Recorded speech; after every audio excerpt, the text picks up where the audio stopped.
Monsieur le Président, je vous remercie très vivement d'avoir songé à m'inviter à prendre la parole dans ce cycle de conférences consacré à l'école de Bruxelles. Pour le praticien et le spécialiste du droit commercial ou économique que je suis supposé être, ce n'est certainement pas une présomption irréfragable d'ailleurs, c'est un grand honneur mais aussi une épreuve redoutable, car la discipline à propos de laquelle vous m'avez confié la mission de vérifier si elle peut être considérée comme une illustration ou une confirmation de votre hypothèse n'est pas de celle qui se prête le plus spontanément et le plus naturellement à la dissertation philosophique. Je vais donc me livrer devant vous un exercice périlleux et sans autre ambition ce soir que de vous présenter à mon tour quelques hypothèses en guise d'introduction à la discussion que nous aurons ensuite s'agissant de la question de l'existence éventuelle d'une école de Bruxelles dans le domaine du droit économique. C'est ainsi en effet que vous m'avez présenté le programme et la méthodologie de nos travaux, le rapport final à établir en un second temps dans chacune des disciplines que vous avez sélectionnées pour illustrer votre hypothèse, devant tenir compte de la discussion à laquelle aura donné lieu chacune des présentations introductives. Tout cela est parfaitement conforme, à vrai dire, à la logique argumentative à laquelle s'identifie le Centre Perelman de philosophie du droit. Cela étant dit, de quoi parlons-nous lorsque nous évoquons la notion de droit commercial ou de droit économique ? La question mérite certes d'être posée, car à la différence du droit civil dont on le rapproche souvent, et avec lequel il formerait, selon certaines analyses, au moins une discipline unique, l'objet du droit commercial demeure discuté. Il ne se confond assurément plus avec les quelques matières qui continuent à figurer dans le vieux code de commerce de 1807, dont tout le monde s'accorde pour dire qu'il est moribond et même davantage. Concluant ainsi une communication présentée à l'occasion du bicentenaire de ce code, Pierre Van Ommeslag s'exprimait dans les termes suivants, je cite, « Le code de commerce a perdu toute consistance dans le droit positif belge. On ne saurait envisager ni sa modernisation ni sa révision, comme on le propose parfois pour le code civil. Même sa réanimation en soins intensifs ne nous paraît pas possible. Seul un constat de décès s'impose. » Fin de citation. Plus personne ne suggère davantage de limiter le droit commercial aux relations qui se nouent entre ceux qui font profession d'accomplir des actes qualifiés d'actes de commerce, au sens des articles 1er à 3 du Code de commerce, même en envisageant que le droit commercial, dont le champ d'application continuerait ainsi à être défini par ce Code, excéderait matériellement celui-ci.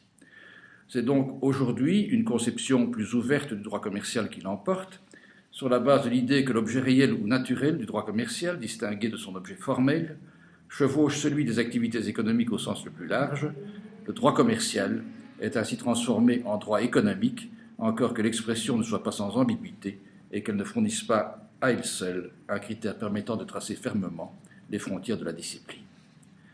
Sur la base d'une conception pragmatique des choses, à laquelle les principes de droit commercial de Van Rijn,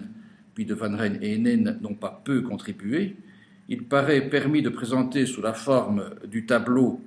que vous voyez reproduit sur ce premier slide, ce que recouvre le droit commercial ou économique enseigné comme tel dans nos universités.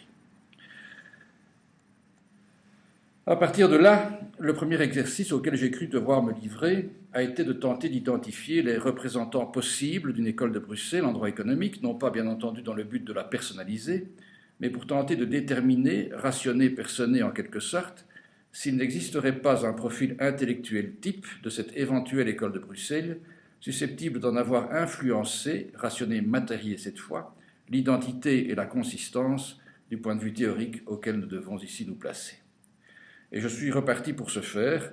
du tableau que Benoît Friedman nous a présenté dans sa leçon introductive, qui comporte d'ailleurs déjà un parti pris, sur lequel je reviendrai tout à l'heure, puisque s'y trouvent rassemblés le droit civil et le droit commercial. Voici ce tableau. Puis j'ai tenté de raffiner le tableau en question en le recentrant sur le droit commercial ou économique proprement dit,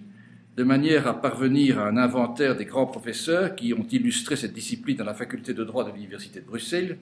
en ce compris et depuis Van Rijn, en éliminant les contemporains pour ne vexer personne, ainsi que les titulaires de chaires trop spécialisées comme le droit des transports ou le droit des assurances. On obtient alors le tableau que vous découvrez, lequel appelle, me semble-t-il,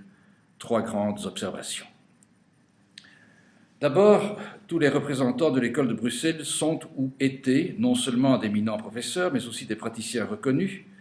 leaders dans leur discipline, dans leur profession et ou dans la société plus généralement. Jean Van Rijn, avocat à la Cour de cassation, Jacques Hennen, conseiller général de la Société Générale de Banque, Robert Henrion, président du comité de direction de la Société Générale de Banque, ministre d'État et ministre des Finances, Lucien Simon, avocat à la Cour de cassation, Pierre Van Ommeslag, avocat à la Cour de cassation,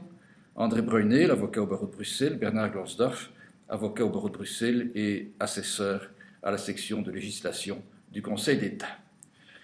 Cette tradition remonte d'ailleurs aux origines de notre université, puisque Theodor Verhagen fut le premier professeur de droit commercial à l'Université libre de Bruxelles.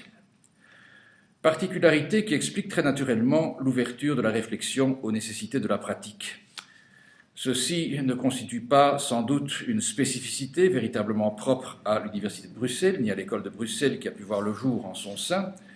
mais elle acquiert au sein de celle-ci une importance, voire une prépondérance, qui confère à l'enseignement du droit économique dans cette université et à la production scientifique en provenance de celle-ci un accent particulier. Dans cette mesure, et pour reprendre la grille de lecture que M. Friedman nous a offerte dans sa leçon introductive, on peut considérer que l'école de Bruxelles, s'il en existe une en droit économique, s'inscrit dans un courant pragmatique, réaliste et utilitariste, accentué par la double appartenance de ses membres au monde académique et au monde de la pratique. Un courant pragmatique qui, sans exclure l'inventivité propre à la libre recherche scientifique, explique aussi la méfiance à l'égard des constructions théoriques trop audacieuses et le souci de développer des idées qui ont une chance raisonnable de recevoir une application pratique. En ce sens, la leçon par laquelle Jean Van Rijn inaugura en 1936 la chaire de droit commercial comparé dans cette université peut être considérée comme une illustration de cette approche. La conception internationaliste ou universaliste du droit comparé y est en effet combattue au profit d'une conception moins ambitieuse mais plus réaliste qui vise simplement, quant à elle, à alimenter la réflexion en vue d'une amélioration des droits nationaux faisant l'objet de la comparaison. La deuxième observation qu'inspire le tableau que vous avez devant vous tient à une double appartenance d'un autre type. La plupart des représentants de cette éventuelle école de Bruxelles ne sont pas en effet de purs commercialistes, mais sont aussi d'éminents civilistes, spécialistes du droit des obligations et du droit des contrats. Jean Van Rijn a fait sa thèse, publiée en 1933, sur la théorie du concours et de la coexistence des responsabilités contractuelles et aquiliennes, et il n'a cessé de s'intéresser par la suite à des questions relevant du droit des obligations. Je pense en particulier non seulement à des publications dans lesquelles il a repris, complété et actualisé les thèmes traités dans sa thèse de doctorat, mais aussi à des publications sur la responsabilité du fait des choses, dont la Cour de cassation s'est d'ailleurs inspirée pour définir la notion de vice de la chose, sur la notion de dommage dans le droit de la responsabilité, le concept étant étendu par lui à la lésion de tout intérêt légitime, dans le souci de donner à la fonction réparatrice de la responsabilité toute son ampleur en tenant compte des évolutions de la société, caractérisées par le développement des technologies nouvelles et par la multiplication des occasions de dommages qui en résultent. Je pense aussi à des publications sur les sources du droit des obligations, plus particulièrement en rapport avec la notion d'engagement par déclaration unilatérale de volonté, comme source nouvelle d'obligation, s'ajoutant au contrat, au quasi-contrat et à la responsabilité extra-contractuelle. Je pense encore au régime des clauses pénales excessives et enfin au principe de la bonne foi dans le droit des contrats, dont Van Rijn regrettait que la jurisprudence et la doctrine contemporaine lui confèrent une extension quelque peu débridée au mépris des principes traditionnels de la responsabilité extra-contractuelle. L'œuvre scientifique de Jacques Hennen est connue également, non seulement pour sa contribution au principe de droit commercial, œuvre majeure initiée par Jean Van Rijn, qu'il a poursuivie avec ce dernier, mais également pour des études qui font elles aussi figure de standard en droit des obligations et des contrats. On pense à des études sur la charge de la preuve en matière de conformité des choses vendues, sur la notion de force majeure, revisitée à la lumière des particularités du contrat de transport, à des études sur la cession de créances futures en relation avec la théorie de l'objet au sens des articles 1126 et suivants du Code civil. Plus généralement, la thèse présentée par Jacques Hennen en 1953, consacrée à la vente dans le commerce maritime, était centrée sur la question du transfert de la propriété et des risques dans les diverses catégories de vente maritime question classique de droit civil s'il en est. Même observation, et avec une intensité plus caractérisée encore, pour ce qui concerne l'œuvre scientifique de Pierre Van Ommeslag, clairement divisée en deux parties d'équivalente importance, l'une relevant du droit commercial, spécialement le droit des sociétés et le droit bancaire, l'autre relevant du droit des obligations, récemment couronné en quelque sorte par la publication d'un grand traité des obligations qui prend place au premier rang des ouvrages majeurs de droit belge, à côté du traité de 2 pages et des principes de droit commercial de Van Rijn et Heenen, auxquels je faisais il y a un instant allusion. Observation semblable pour ce qui concerne Lucien Simon, qui enseignait le droit des contrats dans notre université et dans la bibliographie duquel on dénombre, à côté d'études relevant du droit des sociétés, du droit bancaire et de l'intermédiation en matière commerciale,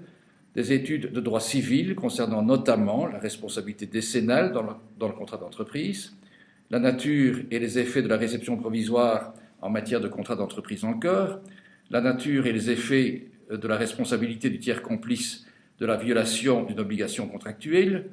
la cession de bail, la responsabilité du tiers complice, disais-je il y a un instant, la notion de vice caché en matière de vente, la détermination du prix dans la vente, ainsi que des études plus générales sur les tendances et les fonctions du droit des contrats. Même observation enfin, mais peut-être cette fois avec une intensité moindre, pour André Brunel d'abord, qui a succédé à Lucien Simon pour l'enseignement du droit des contrats, avant de prendre la succession de Robert Henrion dans la chaire de droit financier. Le contrat de cautionnement et le contrat d'entreprise furent ses principaux centres d'intérêt dans les matières relevant du droit civil. Observation semblable à nouveau pour Bernard Glansdorff, titulaire non seulement de la chaire de droit commercial, à laquelle il avait succédé à Jacques Heenen, mais aussi du cours de principes fondamentaux du droit privé, et qui, au début de sa carrière, avait été en charge tout à la fois des exercices pratiques couvrant non seulement le droit des contrats et des obligations, mais aussi le droit des personnes, les régimes matrimoniaux et les successions. Cette deuxième observation, qui traduit en quelque sorte une bipolarité dans les matières dans lesquelles les grands commercialistes de la faculté de droit de l'Université de Bruxelles se sont illustrés, n'est évidemment pas restée sans impact sur leur conception du droit commercial et économique, même si, à cet égard, on ne peut pas parler sans réserve d'une véritable unité de vue. 4 remarques à cet égard. D'abord, s'agissant d'une unité de vue susceptible de contribuer à la constitution d'un profil propre à une éventuelle école de Bruxelles en droit commercial ou économique, le fait que bon nombre des constructions doctrinales édifiées dans le domaine du droit commercial par les professeurs dont nous parlons se sont traduites par une transposition dans les matières considérées de mécanismes ou de principes relevant très directement du droit des obligations. Ainsi, du régime juridique de la responsabilité civile du banquier dispensateur de crédit, qui n'est pas fondé sur une conception autonome et fermée du droit bancaire, mais sur une combinaison des principes généraux de la responsabilité contractuelle et de la responsabilité aquilienne en droit civil. Ainsi encore, de la construction d'un système de responsabilité civile des dirigeants d'entreprise,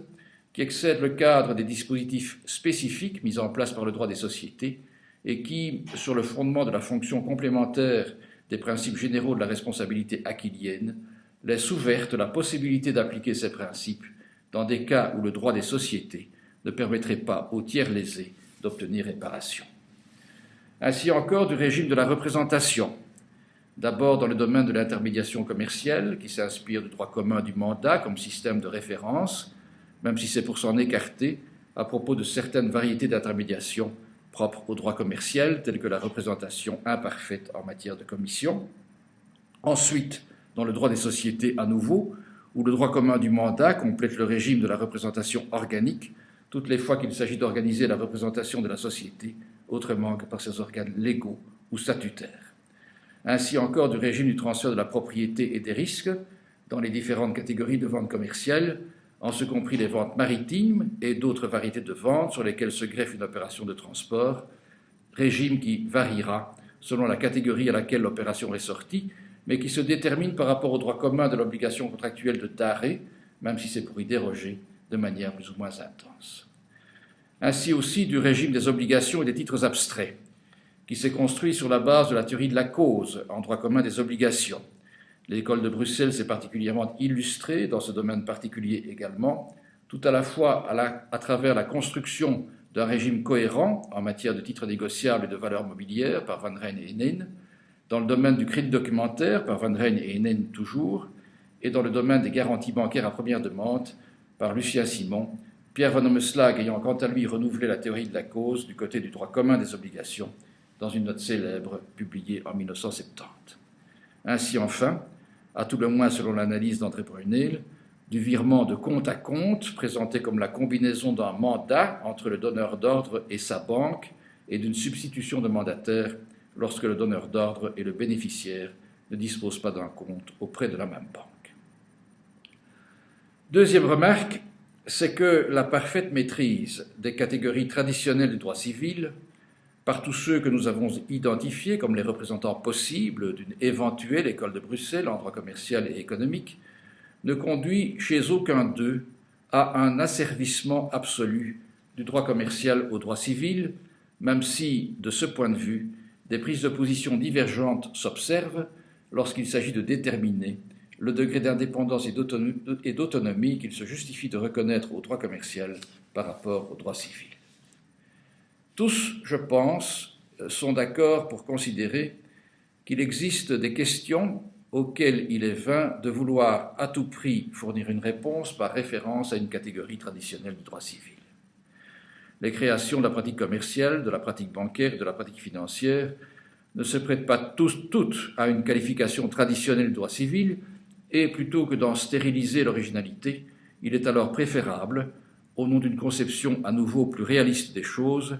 d'en édifier le régime juridique de manière autonome et indépendante sur la base de la logique propre de l'institution originale en cause, ce que Van Rijn, à la suite de Génie notamment, appelait les institutions choses. Ainsi trouve-t-on dans les principes, dès la première édition de ceux-ci,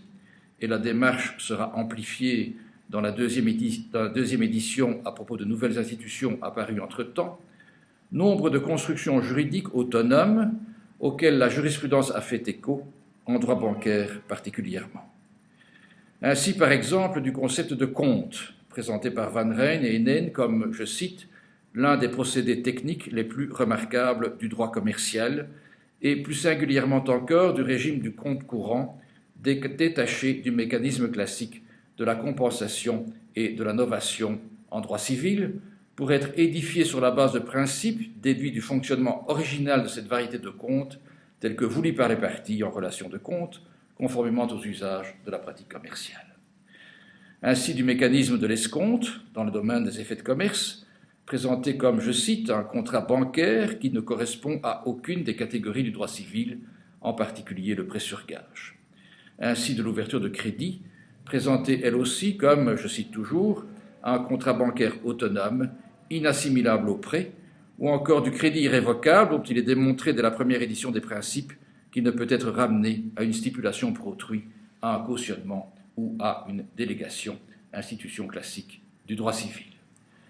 Quant au virement, si le droit commun du mandat inspire son régime juridique selon une analyse à laquelle j'ai fait écho il y a un instant,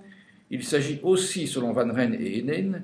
et d'autres qui se sont ralliés à leurs analyses, d'une opération sui generis, assurant par un mécanisme original du droit commercial la circulation de la monnaie scripturale, dont, soit dit en passant, l'usage a été généralisé par un arrêté royal de 1967 à l'initiative de Robert Henrion, alors ministre des Finances. Troisième observation, l'absence d'unité de vue concernant la nature juridique du virement que j'annonçais dans le prolongement de la bipolarité des matières dans lesquelles se sont illustrés les possibles représentants d'une éventuelle école de Bruxelles en droit commercial et économique. Plus généralement, en effet, il n'existe pas de consensus véritable sur la question de l'autonomie du droit commercial par rapport au droit civil. Van Rijn a plaidé avec force en faveur de pareille autonomie en réaction à la doctrine jadis développée en France par Ripper, selon laquelle le droit commercial n'est que la réunion des exceptions apportées aux règles du droit civil dans l'intérêt du commerce. Fin de citation. La thèse de l'autonomie complète du droit commercial est par contre combattue par Pierre Van Ommeslag, Sans aller jusqu'à confondre le droit commercial à ce à quoi le réduisait Ripper, l'analyse de Pierre Van Ommeslaan consiste à considérer qu'il existe dans le droit des obligations des mécanismes, des catégories ou des institutions qui constituent autant de structures juridiques élémentaires, constitutives comme telles d'une sorte de droit commun dont il est impossible, et d'ailleurs sans utilité, d'affranchir toujours le droit commercial. Pour le dire simplement, un contrat reste un contrat, même s'il s'agit d'un contrat conclu entre commerçants. Cette discussion me paraît appeler à son tour 3 commentaires. Il faut en premier lieu aborder la question sans a priori, et en particulier sans postuler que la subsistance d'un droit commun, au-delà du droit commercial, et auquel les opérations commerciales resteraient en principe soumises, emporterait inévitablement un assujettissement du droit commercial au droit civil, annonciateur en quelque sorte de la disparition prochaine du droit commercial. Cette menace avait peut-être un sens dans les années 50, lorsque Jean Van Rijn s'est exprimé pour la première fois sur le sujet, mais elle n'a plus cours aujourd'hui. D'ailleurs, les partisans d'une application du droit commun des obligations et des contrats en matière commerciale sont les premiers à défendre des solutions autonomes lorsqu'il s'avère que les catégories traditionnelles du droit civil sont inadaptées. Pierre Van Ommeslaan n'est certainement pas le dernier à promouvoir une solution sui generis, lorsque l'inadéquation d'une qualification relevant du droit civil est démontrée et que les nécessités de la pratique le justifient. C'est même, selon l'image qu'en ont certains, sa marque de fabrique, et je ne résiste pas à ce propos au plaisir de vous rapporter une célèbre boutade du professeur Richard Zondervan à l'occasion d'un dîner de faculté des années 80. Zondervan était appelé à faire l'éloge d'un collègue qui partait à la retraite et, s'improvisant avec humour l'historien du droit commercial dans notre faculté, il mit les rieurs de son côté en proposant que, je cite, « Si le droit commercial avait pénétré dans la bonne société avec Jean Van Rijn, il avait ensuite, avec Jacques Hennen, pris le ton du sermon sur la montagne du Parc d'ailleurs, là où se trouvait le siège de la Société Générale de Banque, pour finalement devenir, avec Pierre Van Ommeslaan, une discipline tout à la fois supérieure, sui generis, et lucrative. » Fin de citation. Voilà pour l'anecdote, qu'il ne faut certes pas prendre pour autre chose que ce qu'elle est. Pour en revenir à mon propos, il est clair en tout cas qu'une soumission absolue et inconditionnelle du droit commercial au droit civil n'est en définitive défendue par personne. Deuxième commentaire, il est tout aussi clair, me paraît-il, que lorsqu'on parle des relations entre le droit civil et le droit commercial, c'est bien davantage de l'interaction que les deux disciplines sont susceptibles d'exercer l'une sur l'autre que de la domination de l'une par l'autre qu'il s'agit. L'influence que le droit commercial exerce sur le droit civil est en effet tout aussi remarquable que la soumission à ce même droit des opérations du droit commercial. Je vous en donne à nouveau quelques exemples. C'est d'abord dans des matières relevant du droit commercial que la théorie de l'engagement par déclaration unilatérale de volonté s'est développée. En droit des sociétés, pour expliquer le régime juridique des souscriptions au capital d'une société anonyme. En droit des transports, pour expliquer l'origine des droits et obligations du destinataire de la marchandise à l'égard du transporteur, alors qu'aucun contrat ne le lie à ce dernier. En droit bancaire, pour expliquer la nature juridique des engagements du banquier et d'un importateur appériteur d'un crédit documentaire vis-à-vis de l'exportateur, alors qu'aucun contrat ne le lie à ce dernier. C'est aussi dans le domaine de la responsabilité des dirigeants d'entreprise que la théorie de l'appréciation marginale, inspirée du droit néerlandais, a connu les développements les plus significatifs avant d'être généralisée au droit de la responsabilité tout entier comme un élément de la théorie de la faute civile. C'est encore de la notion de concours, forgée en droit commercial sur la base du régime de la faillite qui en présente la version la plus achevée, que le régime du règlement collectif de dette a été construit en droit civil. C'est aussi dans le droit commercial, que la théorie des actes abstraits s'est d'abord développée avant de pénétrer dans le droit civil comme un élément s'ajoutant à la théorie de la cause sur la base des articles 1131 et suivants du Code civil. Le concept de résolution non judiciaire des contrats synalagmatiques et l'exécution forcée des contrats par un tiers se sont aussi développés et généralisés en droit civil sur la base des facultés de remplacement en droit commercial qui leur ont en quelque sorte servi de précédent. le régime juridique du contrat de prête-nom, longtemps assimilé à un cas de simulation par interposition de personnes en droit civil, a été renouvelé quant à lui sur la base du régime de la commission commerciale à l'occasion de controverses liées à la théorie de l'extension de la faillite au maître de l'affaire et à ses fondements juridiques possibles. C'est dans le domaine du droit des assurances, envisagé comme une branche du droit commercial, que les mécanismes de quasi-subrogation ont été développés avant d'intégrer la théorie générale de la subrogation en droit civil comme une nouvelle variété de celle-ci. Enfin, sans que la liste que je vous présente ici puisse être tenue pour exhaustive, le régime juridique des sociétés sans personnalité, dont la Société du Code civil offrait l'exemple type, se détermine aujourd'hui sur la base d'une théorie élaborée à propos des sociétés momentanées du droit commercial pour conduire à des solutions partiellement fondées sur le principe de la relativité des contrats tel que la portée en a été dégagée en droit civil, mais aussi sur le concept de personnalité comptable, plus proche des catégories du droit commercial que du droit civil, dans la mesure où le droit comptable s'est lui-même développé comme une branche du droit des entreprises et singulièrement des entreprises économiques. J'ajoute, et ce sera mon troisième commentaire, que le fait qu'une structure élémentaire de droit civil, telle que le contrat, puisse absorber sans inconvénient une opération relevant du droit commercial, n'épuise pas non plus complètement le sujet, dans la mesure où la personnalité des parties à l'opération en cause ou la matière particulière dont celle-ci relève, pourra influencer ou orienter l'application d'une règle du droit des contrats dans un sens différent de celui dans lequel cette application aurait normalement été conçue en droit civil. Les conditions empiriques, en d'autres termes, dans lesquelles les institutions commerciales, contractuelles ou non, apparaissent et se développent entre commerçants, impliquent en effet, au-delà de l'utilisation d'un cadre général commun, une réelle originalité d'esprit et de régulation. Dans le langage contemporain, on ne peut nier ainsi l'originalité des pratiques qui relèvent du business to business par rapport au private to private, voire au business to private, même si cette dernière catégorie, intermédiaire et hybride, ne peut être purement et simplement rejetée du droit commercial au sens large. En d'autres termes, au-delà d'un cadre conceptuel commun plus ou moins étendu, chaque discipline possède son génie propre et même des notions aussi générales que par exemple la bonne foi ne peuvent s'y développer de manière indistincte. Il est évident par exemple que la bonne foi entre particuliers, la bonne foi entre professionnels et la bonne foi entre commerçants et particuliers ne peuvent pas se concevoir de la même façon, sauf à verser dans l'irréalisme et dans l'arbitraire. Quatrième et dernière observation en rapport avec la bipolarité caractérisant la production scientifique des représentants d'une possible école de Bruxelles en droit économique, ce que j'appellerais l'attrait pour la ligne claire, empruntant ici à une étude de Benoît Friedman. Il est permis de considérer à cet égard que les principes du droit commercial dont la conception et la publication ont été entamés dans les années 50 par Jean Van Rijn, seul d'abord et poursuivi ensuite avec Jacques Hennen, ont modifié la tenue et la consistance de la discipline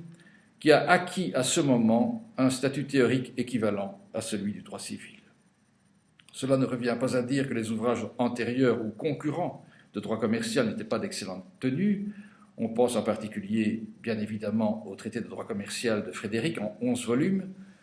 mais on franchit avec les principes une étape supplémentaire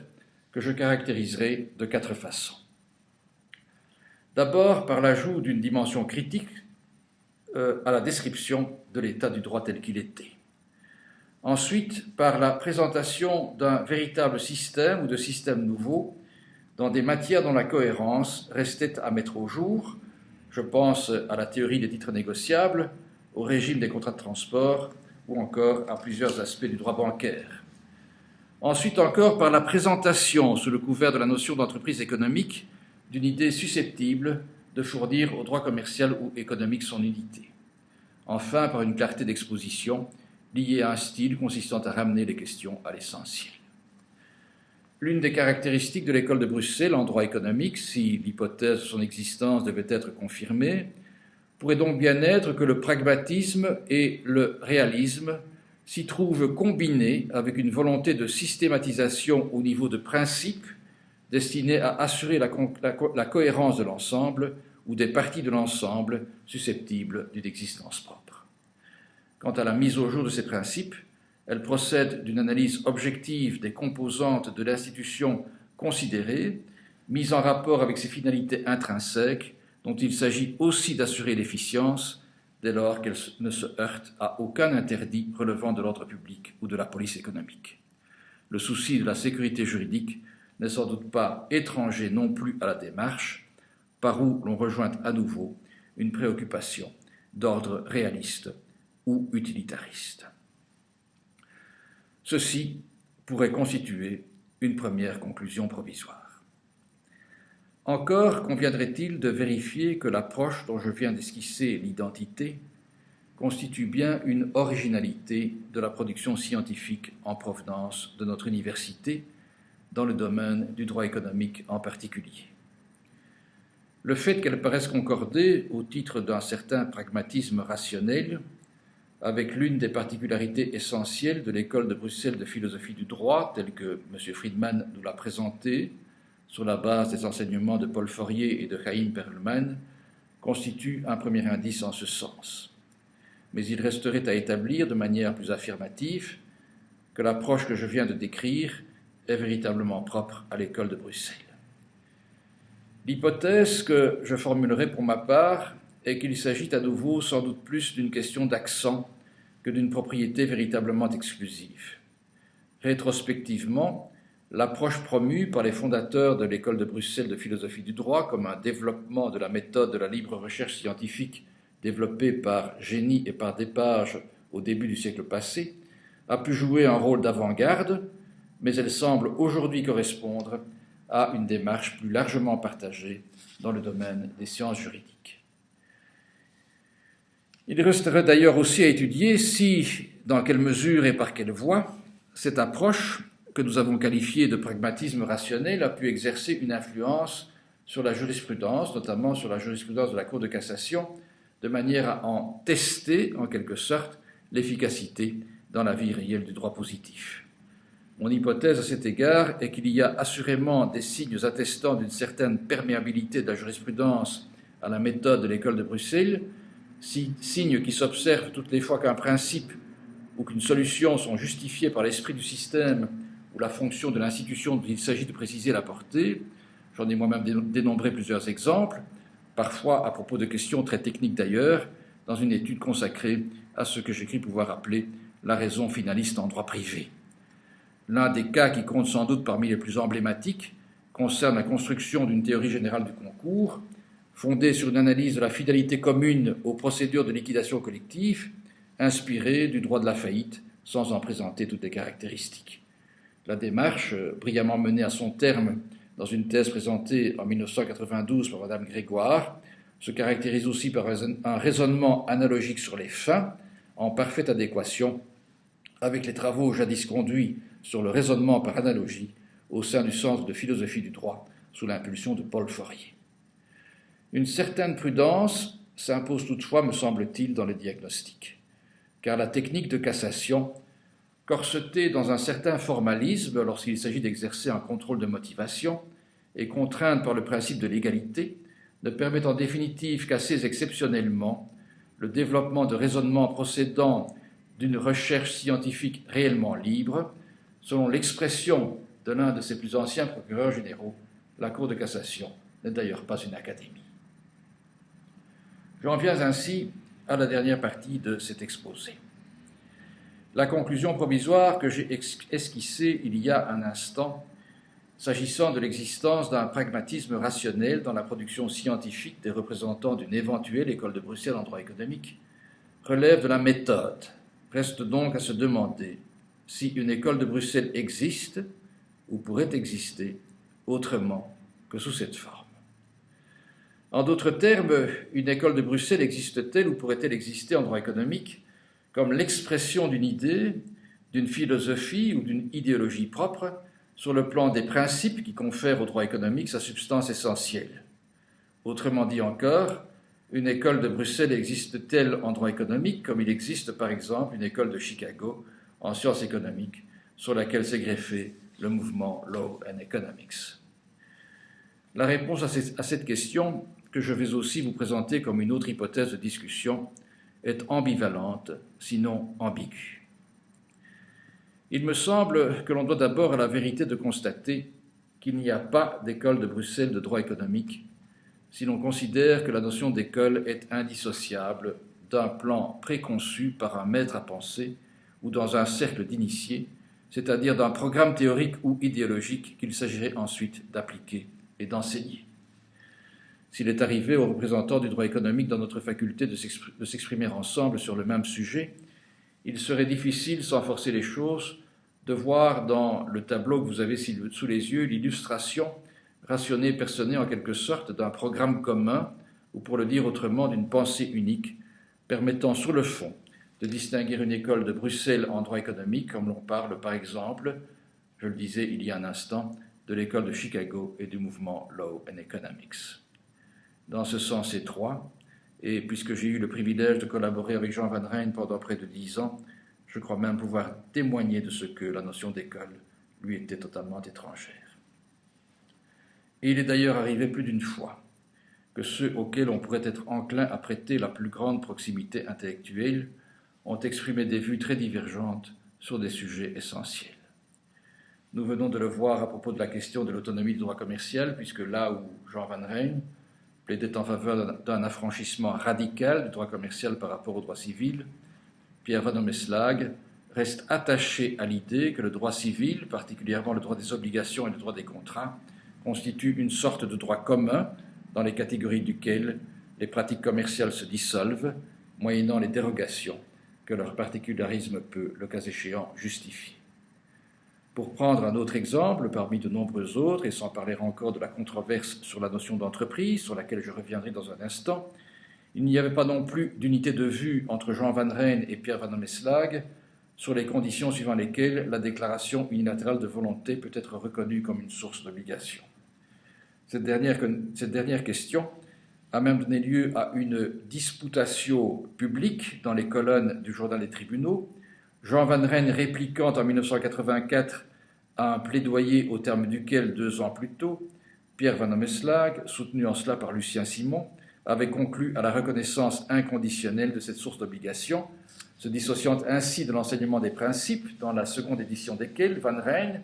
rejoint par Jacques Henin, avait développé l'idée que la déclaration unilatérale de volonté ne peut être une source d'obligation que dans la mesure où elle traduit l'adhésion du déclarant à une institution préexistante. Autre exemple, Bernard Lansdorff plaidait en droit des sociétés en faveur du maintien d'une conception étroite de l'intérêt social, ramenée à la satisfaction patrimoniale des associés, eu égard à la nature essentiellement lucrative des sociétés civiles et commerciales, tel que l'article 1832 du Code civil en définissait le but. Au contraire, Pierre Van Ommeslag s'est montré favorable à une conception plurielle de l'intérêt social, permettant à l'organe d'administration de justifier son action par la prise en considération d'intérêts autres que l'intérêt des seuls associés ou actionnaires sous le couvert de la notion d'entreprise. Dans un autre domaine, et pour en terminer avec les divergences, Jean Van Rijn défendait une conception de l'action directe dans le droit des assurances, presque totalement détachée ou abstraite du contrat d'assurance, s'agissant en particulier des exceptions opposables aux tiers par l'assureur, alors que Lucien Simon, au même moment, plaidait en faveur de solutions moins radicales, considérant que, même instituée par la loi en faveur du tiers lésé, l'action directe continue à dériver du contrat dont elle postule l'existence. Pas d'école de Bruxelles donc, si l'on rattache la notion d'école à la promotion d'un dogme. L'idée serait d'ailleurs en contradiction frontale avec le principe du libre examen et, en ce sens, assez saugrenu. Je crois par contre que l'on peut suggérer l'hypothèse qu'il existe, plus subtilement en quelque sorte, une école de Bruxelles en droit économique, identifiée comme telle par les autres, c'est-à-dire dans d'autres universités, et que cette école est perçue en somme comme l'expression d'une sorte de libéralisme non conservateur, un libéralisme qui nous placerait du côté des démocrates américains, si j'ose la comparaison, qui fera peut-être sursauter certains d'entre nous. Sans verser dans l'anecdote, j'ai été frappé d'entendre de la bouche d'un jeune candidat issu d'une grande université néerlandophone que je recevais pour une interview de recrutement conduite au sein de mon cabinet, qu'il était fait référence à l'école de Bruxelles dans les enseignements de droit commercial dispensés dans cette autre université, comme à une école dont le signe distinctif serait celui d'un certain progressisme du point de vue de la définition des finalités du droit des sociétés en particulier. Au fil de la discussion, j'ai compris qu'on continuait ainsi à nous associer à la notion d'entreprise économique que Jean Van Rijn, Robert Henrion et Jacques Henin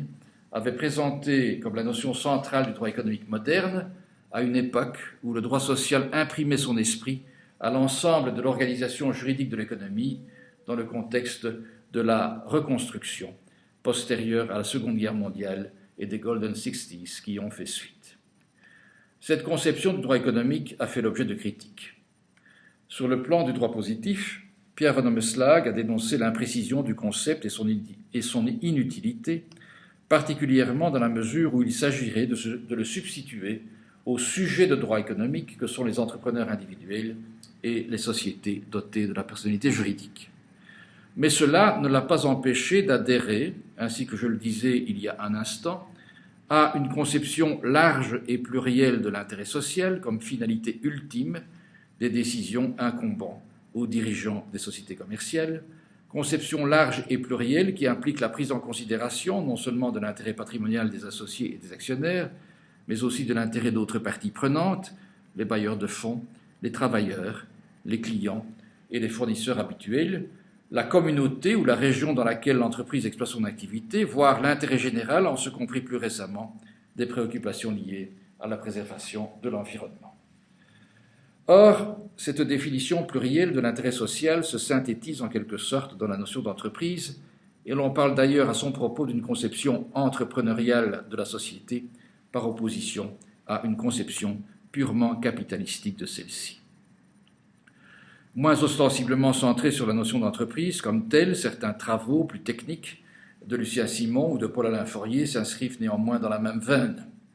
Par exemple, la critique d'une extension débridée du principe de l'égalité entre les actionnaires comme instrument de protection des actionnaires minoritaires dans les sociétés cotées en particulier, et la reconnaissance du rôle d'actionnaire de contrôle et de référence dans ces mêmes sociétés comporte,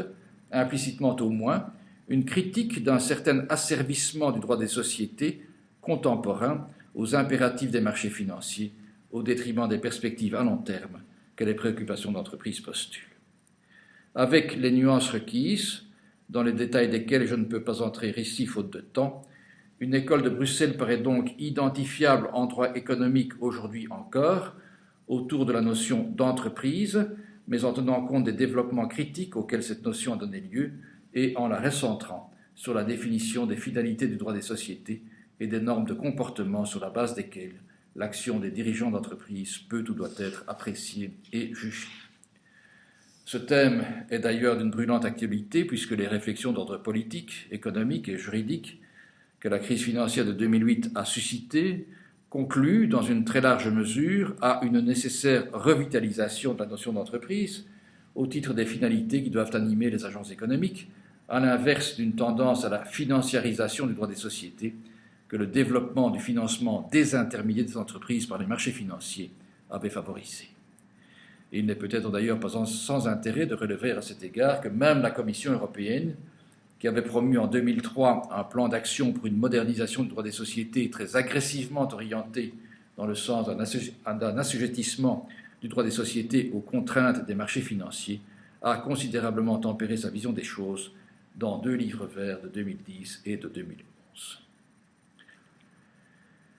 L'autre thème de réflexion, à propos duquel l'hypothèse de l'existence d'une école de Bruxelles en droit économique peut être validée, concerne la théorie des sources. Ce thème est particulièrement développé à l'heure actuelle